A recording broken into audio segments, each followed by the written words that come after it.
I get it. Like, use a spreadsheet when you're small. The spreadsheet is free. Maybe you're using Excel, maybe you're using Google Docs. It's free.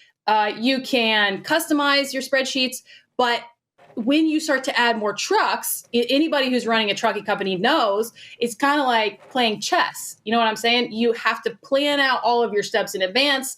Once you have a couple of trucks, you've got multiple chess games going at one time, and there's all these things that can go wrong. It's kind of like you're playing 5 games of chess in a room with a toddler and a Labrador, trotting around. There's all these things that can go wrong. And so at some point, that spreadsheet is not going to help you as much as it should, right? You're going to be copy and pasting stuff in order to send it to your customer.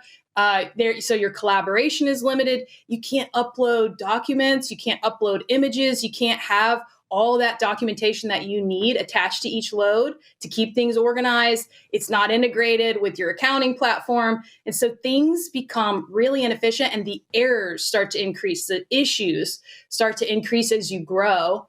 And so that's where, you realize that the integrations are a first step that's really going to help you. So you don't have to have 10 tabs open anymore. Now you can have your load boards on one platform in Alvys. You can have your factoring company if you use one.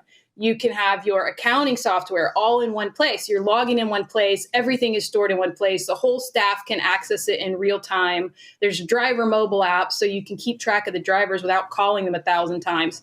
So yeah, it started probably with that dispatch planner, with the integrations early on, and we've iterated so much since then.